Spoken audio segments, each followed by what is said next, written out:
What up, guys? And we are back, YouTube. We are back and better, man. We're here with a blessed breakdown, and I got some exciting news to say. I'm now a steak ambassador, and here is my very first UFC breakdown brought to you by Steak.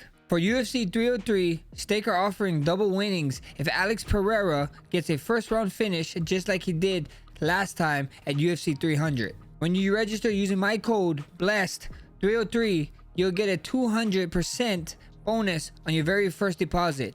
Let's get it. Get involved, guys. Get with it. Let's see this card right here. It's a stat card, bro. This main card is a stat card, bro. Garry versus Michael Page. One is undefeated and another is slick with it, bro. I mean, this is a tough fight, man. I think Michael Page, what he does and what he brings to fighting game, like I saw an interview. He was interviewed with Mighty. He was talking how when you get in there, there's not many guys or anyone that can mimic him. So when you're in there with him for the first time, and I gotta say, you gotta believe him. Only two guys got to figure it out. If I was a betting man, if we could bet, I would lean a little bit more to Page side, just because he's so unorthodox. He's so quick. I think so. He hits hard, bro. I don't think doesn't look like he hits hard or he's very powerful, but when he hit guys, you can see it in their eyes. Their eyes change. So I think we might see a little bit more grappling base heavy against Ian. When Ian go in there against him, I think Page gonna be kind of light on the feet. He's gonna keep picking, and he might land something. I don't know. I don't know, man. It's a tough fight, bro. It's in the air. But if I was betting, man, like I said, I lean a little bit more towards Page, which is crazy because Ian is undefeated for a reason, you know. No one could figure him out at all, but we see what happens. You know, you never know. You never know what happens. It's MMA. But like I said, if I was a betting man, if we was allowed to bet, I would favor Michael Page a little bit more. Especially the way he got to his last fight that he did to Holland. Like, everybody was counting him out against Big Mouth, and he went out there and he shot a lot of mouths up. So Anthony Smith versus Roman Dolidze. Not really familiar with Roman's game. A grappler? I really couldn't tell you. I really couldn't tell you too much on this fight. I think so. Roman has a lot of hype with it. Coming up with him. I think I'm gonna tell you, I'm not gonna say anything because I don't know too much of Roman. I want to say an outrageous take, and then you guys come back to this video and just harass me. So yeah, I don't know. In the comments, you guys tell me who it is. I want to see.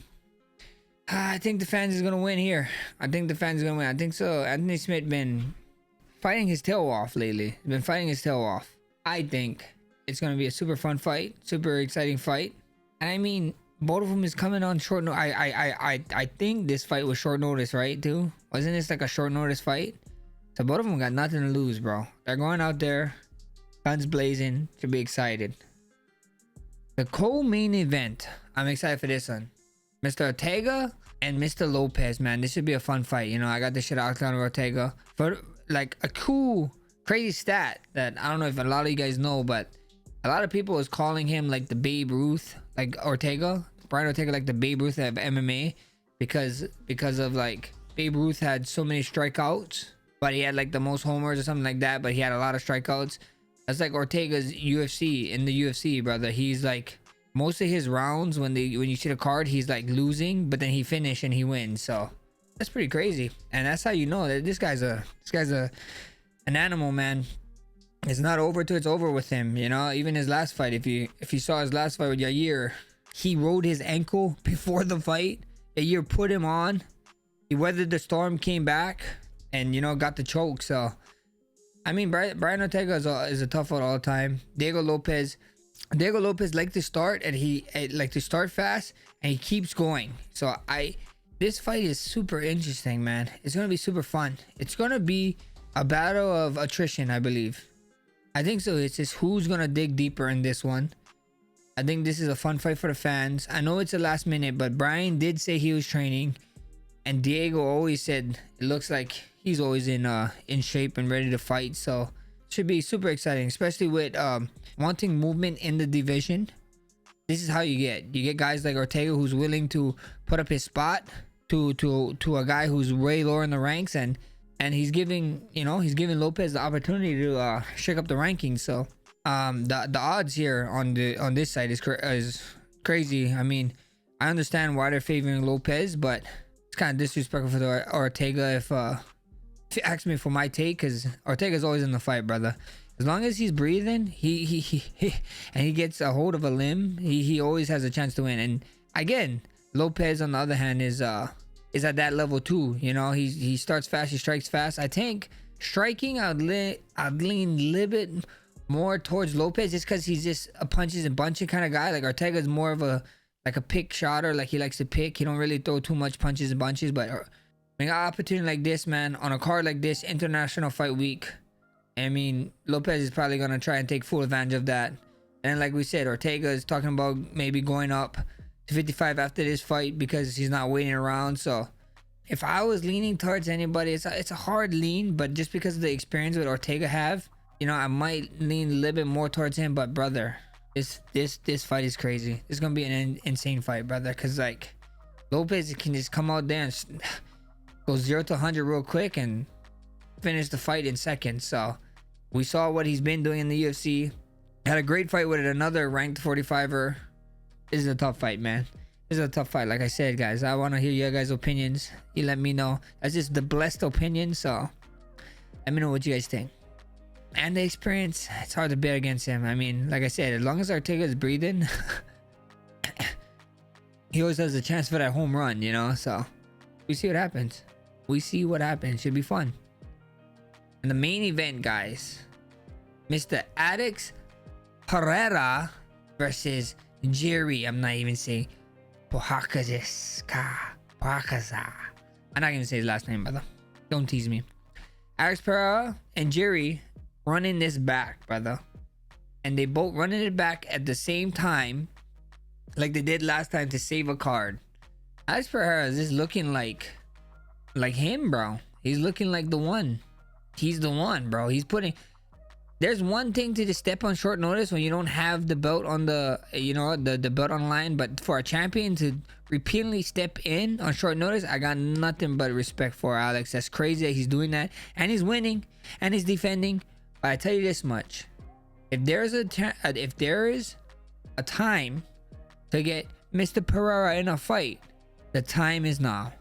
Jiří was in his hut right after UFC 300, training for a fight, training for something. He left UFC 300, went back home to his hut, and started training again. Mr. Pereira, on the other hand, was on the opposite side of the world, doing world tours in Australia, doing side missions. He always be doing side missions, man. This guy's a G. Always be doing side missions. But if I had to tell you guys that the time to get Alex Pereira, the time would be now, bro. Like, you know, I mean, full camp, both guys, anybody can win a fight. This is MMA, brother. Don't say, like, I don't want to disrespect Jiří and be like, oh, this is the only chance you get. I'm just saying, if, like, your odds is greater on one side, it is now, guys. It is now. I mean, but like I said, man, if I was a betting man, I'm a gambler, I'd have to roll with Jiří, bro. He's an underdog. Both taking this fight last minute. Like I said, Alex was on the opposite side of the world doing some stuff. Had to come back all the way to where he lived now, Virginia, I think. Train and go back to Vegas. I mean, it's gonna be fun, but like I said, Alex is a cheat code, man. Guy's a cheat code, bro. Any that left hand or right hand, whatever, his left hook, his right hand, his flying knee, a kick, he just put your lights out, brother. So he always has that dynamite. Like I said, he's one of the other guys. As long as he's breathing, brother, he's in the fight. Yeah, I mean, if you like taking risks, taking chances, you might have to roll with Jiří just because of the things that was going on outside the octagon. Like I said, Jiří went home after, Alex had to do business stuff. He went go do business stuff, and that's just what it is. But like I said, all respect to Pereira, man. What is this? His second or third short notice fight? Jumping in there, saving the day for UFC once again. The man, the myth, the legend, I think Bruce Buffer should announce Alex Pereira as the one, the only. He's one of the mans that deserve it. So those are my picks. Those are my opinion, guys. I hope you like it. Like I said again, I'm part of the Steak family. I'm happy to be here. Go back to the intro. Check out the intro. Make sure you guys use the code, your sign up bonus, bless303. And I'll see you guys on the next one. Peace out.